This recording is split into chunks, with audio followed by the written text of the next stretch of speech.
감사드리며 우리의 걸음을 이끄시는 주님의 손길을 경험하는 은혜의 시간 되기를 사모하며 시간 주님 앞에 찬양으로 나가겠습니다.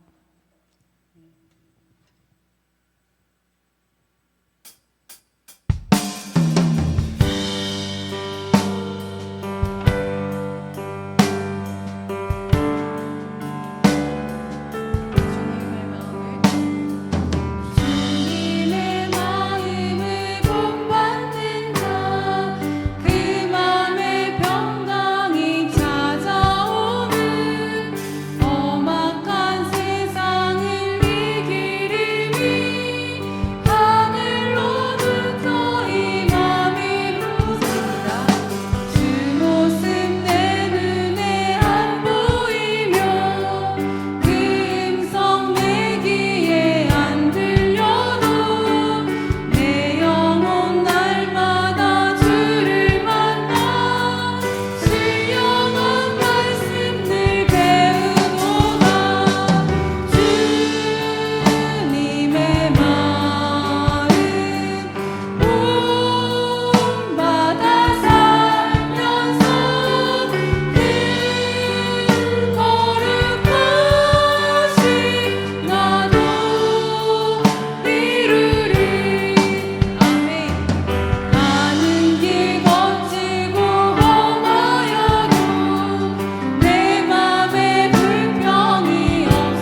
모든 것이 하나님의 은혜임을 고백하며 오늘 이 자리에 나와 주의 제단 붙잡고 기도하며 나아갑니다. 성령이 은혜 더하여 주시고 주의 임재가 가득한 시간 될 수 있도록 은혜와 복으로 우리에게 더하여 주옵소서. 모든 시간을 주께 올려드리며 예수님 이름으로 기도합니다. 아멘. 오늘 우리에게 주시는 하나님의 말씀은 고린도전서 4장 6절부터 13절까지 말씀입니다. 고린도전서 4장 6절부터 13절까지 말씀입니다. 신약성경 267페이지입니다.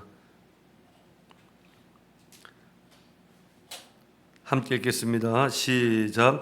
형제들아, 내가 너희를 위하여 이래 나와 아볼로를 들어서 본을 보였으니 이는 너희로 하여금 기록된 말씀 밖으로 넘어가지 말라 한 것을 우리에게서 배워 서로 대적하여 교만한 마음을 가지지 말게 하려 함이라. 누가 너를 남달리 구별하였느냐? 내게 있는 것 중에 받지 않은 것이 무엇이냐? 내가 받았은즉 어찌하여 받지 아니한 것 같이 자랑하느냐? 너희가 이미 배부르며 이미 풍성하며 우리 없이도 왕이 되었도다. 우리가 너희와 함께 왕노릇하기 위하여 참으로 너희가 왕이 되기를 원하노라. 내가 생각하건대 하나님이 사도인 우리를 죽이자신 자같이 끄트머리에 두셨음에 우리는 세계 곧 천사와 사람에게 구경거리가 되었노라. 우리는 그리스도 때문에 어리석으나 너희는 그리스도 안에서 지혜롭고 우리는 약하나 너희는 강하고 너희는 존귀하나 우리는 비천하여 바로 이 시각까지 우리가 줄이고 목마르며 헐벗고 매맞으며 정처가 없고 또 수고하여 친히 손으로 일을 하며 모욕을 당한 적 축복하고 박해를 받은 적 참고 비방을 받은 적 권면하니 우리가 지금까지 세상의 더러운 것과 만물의 찌꺼기같이 되었도다. 아멘. 할렐루야. 한번 따라하시기 바랍니다. 삶의 정도를 지키라. 2017년 2월 5일에 일본의 오카야마에서 마라톤 대회가 있었습니다. 여기에 출전한 사람이 213명, 초등학교부터 시작해서 작년까지 대회를 출전했는데, 근데 이 대회에서 굉장히 신기한 일이 벌어졌습니다. 뭐냐면 맨 꼴찌로 가던 초등학교 3학년 아이가 그 대회에서 최종 우승을 했다는 겁니다. 아니, 초등학교 3학년이 제일 어린 아이가, 제일 꼴찌로 달렸던 아이가 어떻게 우승을 하게 되었을까? 그 이유가 뭐냐면 그날 날씨가 너무 안 좋았고 앞에 안개도 굉장히 많이 끼었다고 합니다. 그래서 이제 맨 선두에 달려가고 있었던 두 사람이 있었는데 이 선두를 달리는 두 사람이 길을 잘못 들어서 다른 코스로 들어간 거예요. 그러니까 뒤따라오던 사람들이 전부 다 선두를 따라서 다 다른 코스로 다 가버린 겁니다. 그런데 마지막으로 달리던 초등학교 3학년 아이는 너무 떨어져 있어서 그 간격을 못 본 거예요. 그래서 결국은 거기에 있는 스텝의 그 대회 관계자의 안내를 따라서 그 길을 가다 보니까 결국은 바른 코스를 달리게 되고 그 초등학교 3학년 아이가 그 대회에서 우승을 했다. 그런 기사가 있었습니다. 이것을 보면서 참 우리도 인생에 마찬가지라고 생각합니다. 우리가 빨리 달리고 능력 있다고 성공한다고 생각할, 세상은 성공한다고 생각을 할지 모르지만 그렇지 않습니다. 하나님의 말씀을 보면 우리가 정도를 달리는 자가 반드시 성공을 한다는 것을 많이 교훈하고 있습니다. 여러분, 하나님께서는 우리 모두에게 주신 하나님의 길, 바른 길이 다 있습니다. 우리가 그 길로 갈 때 하나님께서 우리 인생에 최상의 복을 주는 것이지, 내가 아무리 유능하고 아무리 재능이 있고 아무리 능력이 있다 하더라도 우리가 그 하나님이 제시하신 정도를 벗어나면 그 인생은 실격자가 될 수밖에 없다는 겁니다. 그래서 하나님께서는 딱 우리에게, 여러분 한 사람에게 설정해 두신 인생의 길이 있습니다. 남편은 남편으로서 지킬 위치가 있고, 아내는 아내로서 지킬 위치가 있고, 집사나 권사는 권사로서 지킬 위치가 있고, 목사는 목사로서 지킬 위치가 있다는 거예요. 그런데 우리가 만일 이것을 벗어나 버리고 자기 마음대로 하게 된다 그러면 이것은 자신도 해가 되고 주변에도 해를 끼치게 된다는 것입니다. 그래서 나는 과연 하나님께서 나의 인생에 정해주신 길, 그 정도의 길을 내가 바르게 걷고 있는가를 우리는 체크해 보아야 됩니다. 그래서 우리가 어떻게 하면은 우리가 바른 길을 걸어갈 수 있을지를 오늘 말씀을 통해서 함께 우리 정리해 보고자 합니다. 오늘 말씀은 이 자신이 위치를 벗어난 고린도 교회 성도를 향한 바울의 권면이 기록이 되어 있습니다. 먼저 오늘 말씀 6절을 보게 되면 형제들아 내가 너희를 위하여 이 일에 나와 아볼로를 들어서 본을 보였으니 이는 너희로 하여금 기록된 말씀 밖으로 넘어가지 말라 한 것을 우리에게서 배워 서로 대적하여 교만한 마음을 가지지 말게 하려 함이라. 아멘. 여러분 이 말씀 앞부분에 그렇죠. 아볼로와 그리고 그 고린도 우리 전서를 기록하고 있는 사도 바울이 본인이 실제로 함부로 남을 판단하지 않는 것, 그 본을 본인들이 보였다는 거예요. 여러분 우리가 함부로 남을 판단해서는 안 되는 줄 믿습니다. 그리고 만약 하나님께서 설정해 놓으신 너희들의 말씀의 길이 있는데 그 길을 너희들이 벗어나면은 망가지고 부서지고 결국 너희 인생이 패망한다. 그런 말씀이 6절의 말씀입니다. 여러분 많은 사람들이요, 나에게 주어진 인생이니까 내 마음대로 산다. 그러면서 뭐 그것을 명언처럼 이야기하면서 살아가시는 분들이 있는데 여러분 아닙니다. 하나님께서 내 인생은 내 마음대로 사는 것이 아니라 실상 하나님의 말씀을 떠나서 그 정도를 벗어나서 내 마음대로 살게 되면 과연 내 인생에 행복이 올까요? 결단코 오지 않는 것입니다. 우리는 말씀 안으로 들어오고 하나님의 말씀의 정도 안에 들어올 때 최상의 복을 누리게 되는 거예요. 그래서 하나님께서 말씀하신 내 인생의 정도의 말씀들을 길들을 여러분 우리 모두가 깨달아야 하는 것입니다. 그래서 오늘 본문에 바른 길로 가는데 꼭 필요한 세 가지를 소개를 하고 있습니다. 첫 번째는 말씀의 방향을 주목해야 합니다. 한번 따라해 주시죠. 말씀의 방향을 주목하자. 방향을 주목합시다. 여러분 말씀이라는 것은 내가 바른 위치에 서 있는지 아니면 내가 그것에서 바른 위치에서 벗어나 있는지를 말해주는 지침서와도 같은 겁니다. 그래서 우리는 이 말씀을 항상 주목해야지 우리는 길을 잃어버리지 않게 되는 겁니다. 여러분 하나님께서도 이 애굽 땅에 있었던 이스라엘 백성들을 출애굽을 시키죠. 출애굽 시켜서 젖과 꿀이 흐르는 가나안 땅으로 가게 하시는데 바로 가게 된다면 얼마 걸리지 않습니다. 그런데 하나님께서는 그 반대 방향인 남쪽 밑으로 가게 합니다. 그리고 남쪽 밑에 시내 산에서 이 이스라엘 백성들을 1년 동안 장막을 치고 머무르게 합니다. 여러분 하나님께서 왜 이 시내 산에서 1년 동안이나 머무르게 하셨을까? 그 이유는 두 가지입니다. 첫 번째는 계명의 말씀을 하나님께서 주시기 위함이었죠. 여러분 그들이 이미 애굽 땅에서 해방을 받았긴 받았지만 노예 근성을 그대로 가지고 있는 거예요. 그리고 더 중요한 것은 하나님의 말씀을 받지 못했습니다. 앞으로 가야 할 이 광야의 길은 만만한 길이 아니에요. 그런데 그 길을 건너가기 위해서는 그 길은 멀고도 험한 길이에요. 그런데 이 말씀의 지침이 없어서는 그 길을 성공할 수 없다는 사실을 알았기 때문에 하나님께서는 가장 먼저 이 시내산에서 하나님의 계명 그 말씀을 주신 겁니다. 그리고 두 번째는 성막을 짓기 위해서 이곳에 머물게 하신 겁니다. 성막은 무엇을 상징합니까? 하나님의 임재를 상징합니다. 그래서 하나님의 성막을 짓게 한 이후에 하나님의 임재와 함께 가나안 땅으로 가기 위해서 하나님이 1년 동안 머무르게 한 거예요. 여러분 오늘날 우리에게도 동일하게 계획하고 계십니다. 우리가 사실 보면 있죠. 우리의 인생길 자체가 광야길입니다. 광야의 특징이 뭡니까? 광야는 길이 없습니다. 광야는 모래바람이 불기 때문에 수시로 길이 다 바뀌어버리는 겁니다. 그래서 하나님께서는 우리의 광야의 길에 바른 방향으로 갈 수 있도록 우리에게 무엇을 주십니까? 하나님의 이 말씀을 주셨다는 겁니다. 우리가 살아가는 인생 보면 예기치 못한 일이 얼마나 많이 일어납니까? 여러분 내가 내 계획대로 아니면 짧게는 일주일 한 달, 1년, 2년, 10년, 20년 계획을 다 우리가 계획해 놓아도 그 계획대로 우리의 인생이 흘러가는 법은 단 하나도 없습니다. 왜냐? 우리의 광야, 우리가 살아가는 인생의 광야는 모래바람이 너무나도 많이 불기 때문입니다. 예전에 우리의 전 세계를 강타했던 코로나 바이러스 때문에 전 세계가 얼마나 힘들었습니까? 한국 경기라든지 여러 부분에서 교회가 많이 힘들었지 않습니까? 코로나로부터 해방되면 모든 것이 잘 살겠지라고 싶었는데 경기 침체의 바람이 불기 시작을 합니다. 또 혹여나 경기 침체의 바람이 불어 지나가고 나면 괜찮겠지 싶으면 질병의 바람이 오기도 시작하고 사람과의 관계의 바람이 불 때도 있다는 겁니다. 여러분 그렇게 길이 없고 막막할 때 우리가 주목해야 되는 것은 그 문제를 보는 것이 아니라 그 모래바람을 보는 것이 아니라 하나님의 말씀을 우리는 보고 주목해야 됩니다. 그래서 이 말씀을 우리가 보게 되면 하나님께서 지금 어느 쪽에 계신가를 우리는 확인하게 되는 거예요. 그래서 하나님께서 어느 쪽에 계신가를 확인하고 그쪽으로 가게 되면 우리의 모든 문제가 해결되고 삶도 회복된다는 겁니다. 예전에 제가 참 재밌게 봤던 영화가 베테랑이라는 영화를 굉장히 재밌게 봤어요.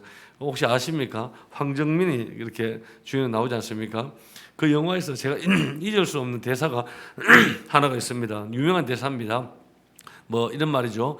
우리가 돈이 없지 가오가 없냐, 이런 말을 황정민이 하죠. 이렇게 하면 가오라는 말이 뭡니까? 일본 말이죠. 뭐 쉽게 우리나라 말로 번역하면 뭐 자존심이다, 뭐 그런 말이라고 할 수 있습니다. 저는 이렇게 생각하는 거예요. 믿는 자로서 가오가 있어야 된다는 거예요. 우리가 비록 약하고 가난하고 뭐 없고 병들고 뭐 일들이 세상 사람들이 볼 때 잘 안 풀리는 것 같지만 내가 하나님을 믿을 때 하나님께서 내 삶을 이기게 하신다는 가오가 있어야 된다는 겁니다. 그래야지 어려운 상황에서도 여러분 우리가 넘어설 수 있는 거예요. 우리 어려운 상황, 그 상황만 바라보면서 자꾸 한번 묵상해 보십시오. 그러면 세상 것들이 내 생각과 마음을 다 지배합니다.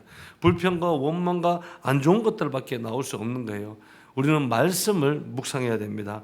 아무리 여러분 문제를 묵상해도 그 문제를 묵상한다고 해서 그 문제가 사라지나요? 결단코 그 문제가 사라지지 않습니다. 하지만 우리가 하나님의 말씀을 묵상할 때 하나님께서 길을 열어주시고 삶을 이기게 하시고 힘들수록 더욱더 말씀을 묵상하는 저와 여러분 되길 바랍니다.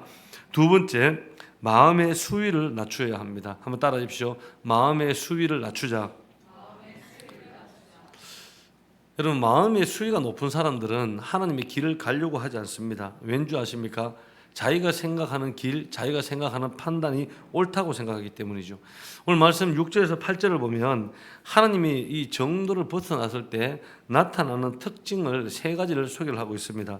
먼저 6절 말씀, 형제들아 내가 너희를 위하여 이 일에 나와 아볼로를 들어서 본을 보였으니 이는 너희로 하여금 기록된 말씀 밖으로 넘어지지 말란 것을 우리에게 배워 서로 대적하여 교만한 마음을 가지지 말게 하려 합니다. 아멘. 첫 번째 나타나는 특징이 뭔지 아십니까? 교만입니다. 여러분, 교만하면 다른 사람의 말을 듣지 않습니다. 교만한 사람들은 자기 생각이 다 옳다고 생각을 합니다. 그래서 교만한 사람은 자기만 옳다고 생각하기 때문에 주변과 하나님의 말씀과 계속 부딪힐 수밖에 없다는 거예요. 그것이 우리가 하나님의 정도를 벗어난 사람들의 특징이에요.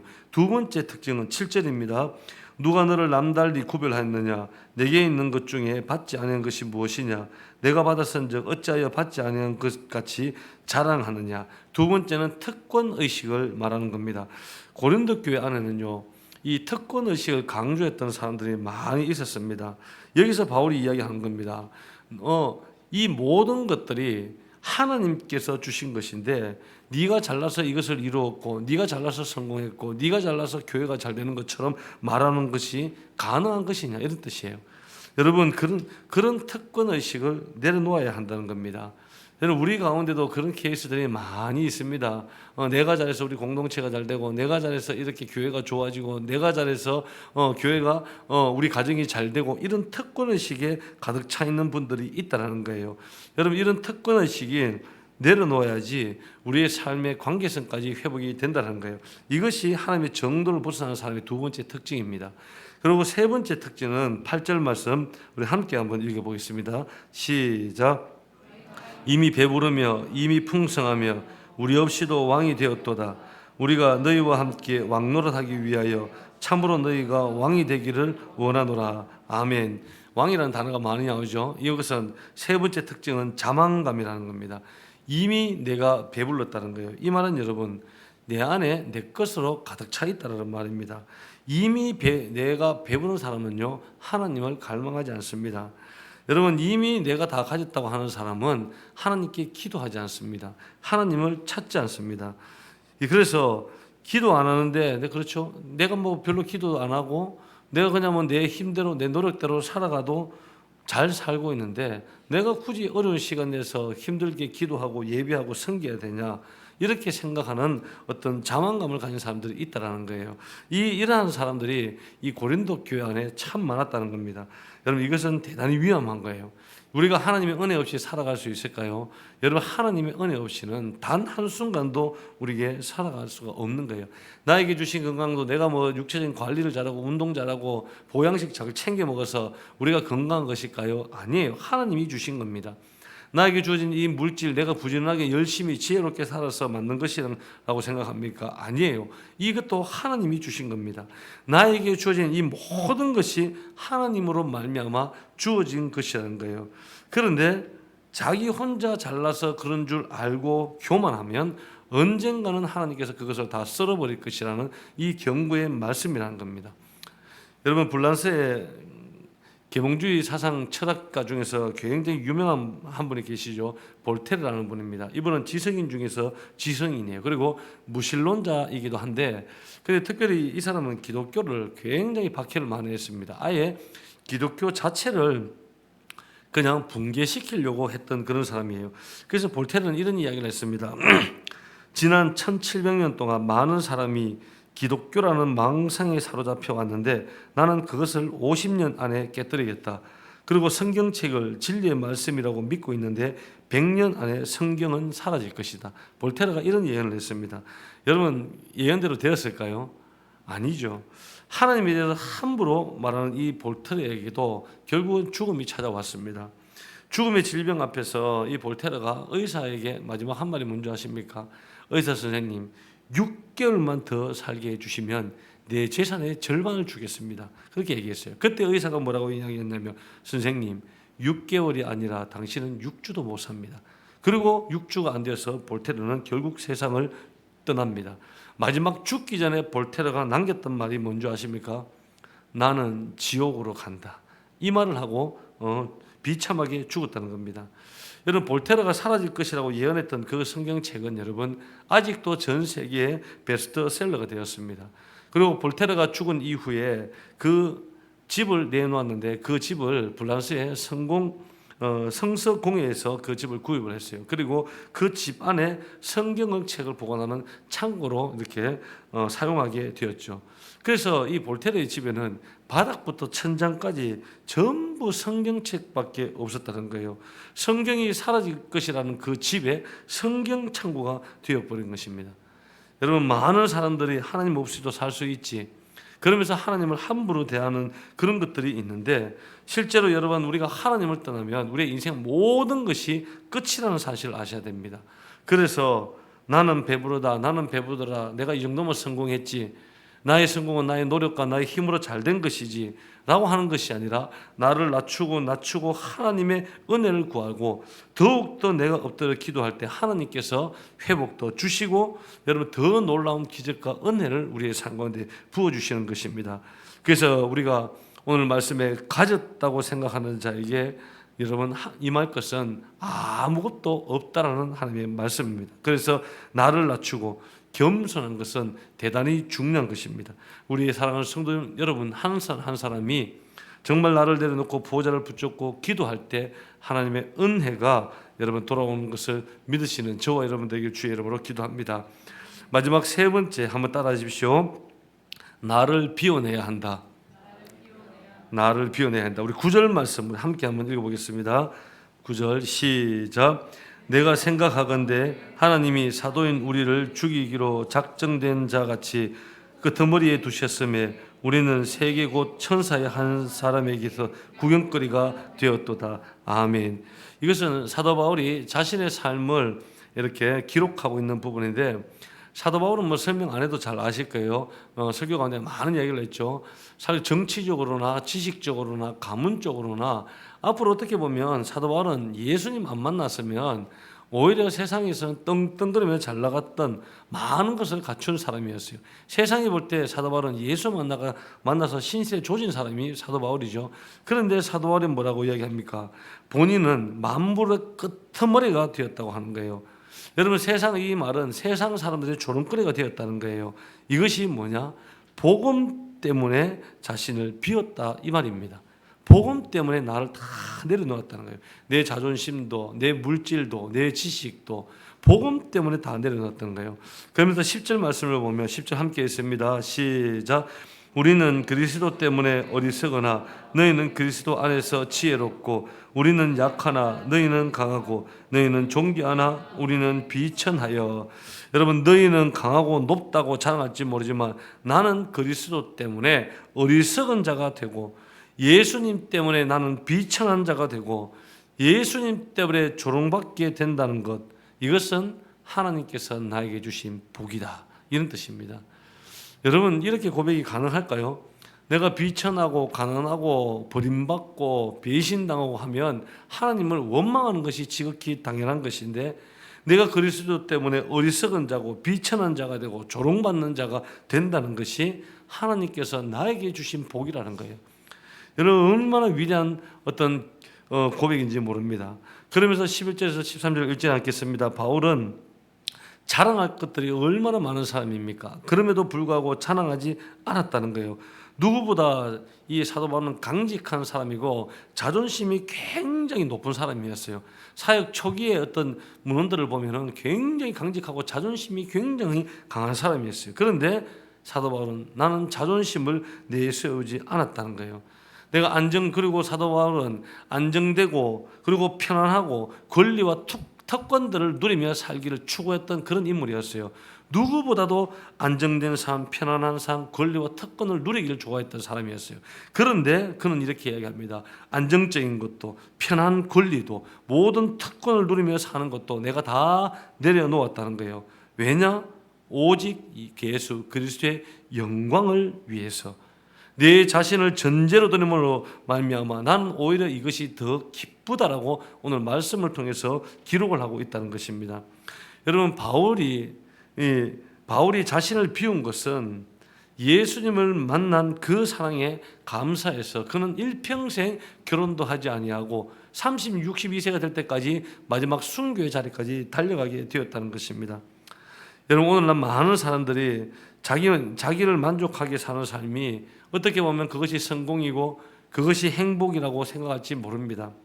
어떻게 보면 세상에 많은 사람들이 안정되게 살아나가고 그냥 편안하게 살아나가고 살아나가는 것이 성공이고 잘 사는 것이라고 생각할지 모르지만 성경은 여러분 자세히 읽어보시면 그렇게 말하고 있지 않습니다. 여러분, 나를 비울 때 참된 능력이 임하는 것입니다. 나를 버릴 때 그리스도로 내 심령이 가득 채워지는 것입니다. 그래서 우리가 예수를 믿은 후에 세상적으로 예수를 믿고 난 이후에 세상적으로 누리지 못한 것이 너무 많아.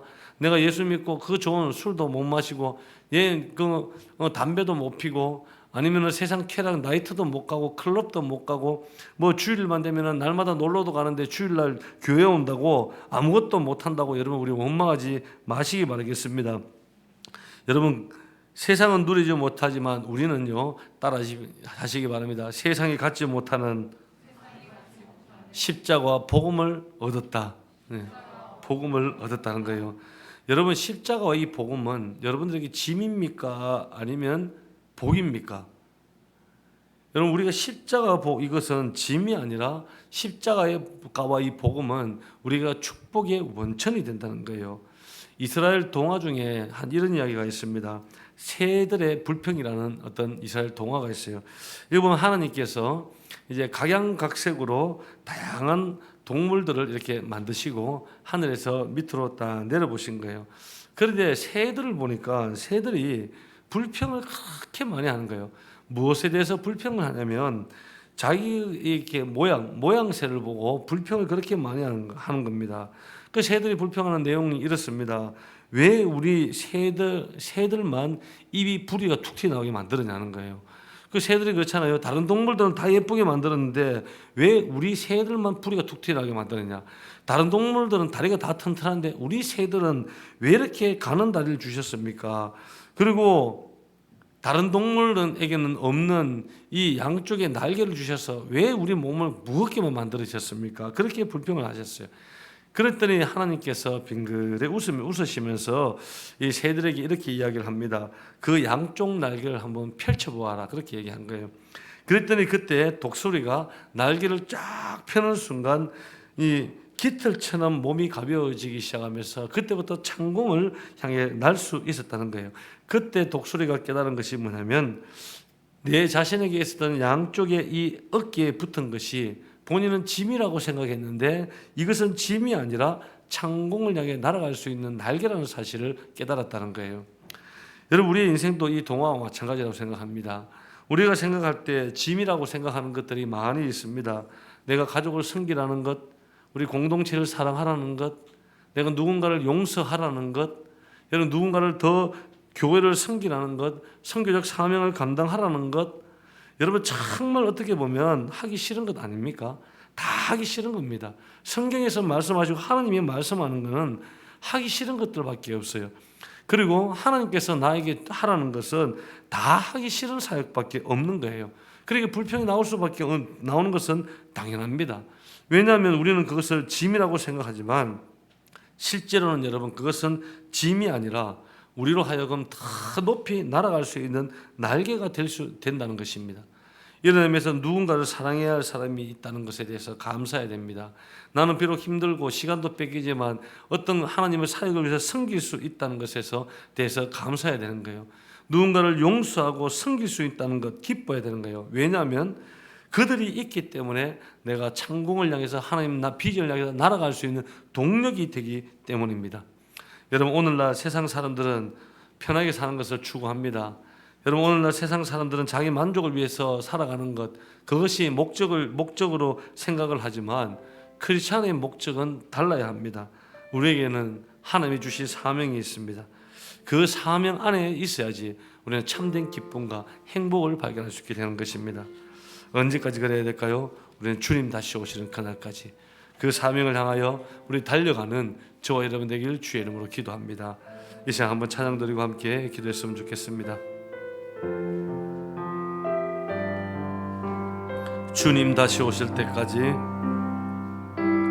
주님 다시 오실 때까지 나는 이 길을 가리라. 좁은 문, 좁은 길, 나의 십자가 지고 나의 가는 이 길 끝에서 나는 주님을 보리라. 영광의 내 주님 나를 맞아주시리. 주님 다시 오실 때까지 나는 일어나 달려가리라.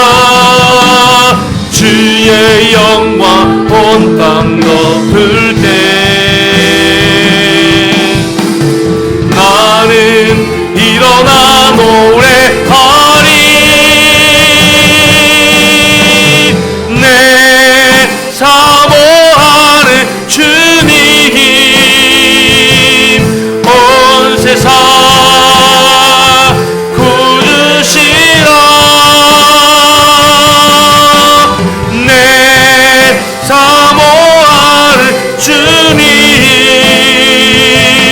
영광의 왕이 주님 다시 오실 때까지 나는 일어나 달려가리라. 주님 다시 오실 때까지 나는 일어나 달려가리라. 주의 영광 온 땅 덮을 때 나는 일어나 노래하리. 내 사모하는 주님 온 세상 구주시라.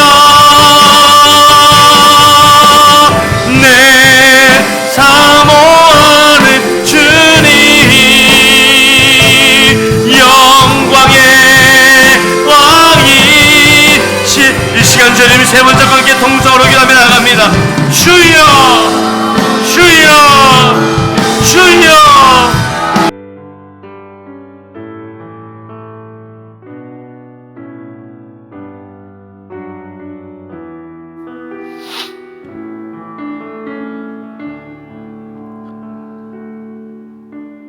우리가 생각할 때 짐이라고 생각하는 것들이 하나님 지금까지 너무나도 많았습니다. 가족을 섬기라는 것도, 교회를 섬기라는 것도, 때로는 정말 하기 싫지만 하라는 사역들도 짐이라고 생각하지만 실제로는 짐이 아니라 우리로 하여금 더 높이 날게 하는 날개가 된다는 것입니다. 누군가를 사랑해야 할 사람이 있다는 것을 감사하고, 누군가를 용서하고 섬겨야 할 누군가가 있다는 것에 대해서 기뻐하는 우리 성도 되게 하여 주옵소서. 그들이 있기 때문에 나에게 날 수 있는 동력이 있다는 것에 대해서 기뻐하는 성도 되게 하여 주옵소서. 세상은 편안하게 살고 자기 만족을 위해 사는 것이 목적으로 생각하며 살아가지만, 사랑 우리의 성도들은 하나님께서 주신 사명이 있고 그 십자가와 복음을 가지고 사명을 감당하는 것이 참된 기쁨임을 우리가 다시금 한번 깨닫고 주 앞에 헌신한 우리의 성도 되게 하여 주시옵소서. 오늘도 예물로 드리는 손길이 있습니다. 이 기도 제목대로 30배, 60배, 100배의 아름다운 열매가 삶의 터전 속에서, 가정에서, 사업장에서, 곳곳에서 나타날 수 있도록 주님 역사하여 주옵소서. 모든 영광을 주께 올려드리며 예수 그리스도의 이름으로 축복하며 기도드립니다. 아멘. 이제는 우리 구주 예수 그리스도의 은혜와 하나님의 지극하신 사랑하심과 성령님의 교통하심이 오늘 이 자리에 예배하는 사람 모든 성도들과 그들의 삶과 가정과 직장과 일터 위에 이제로부터 영원토록 함께 있을지어다. 아멘.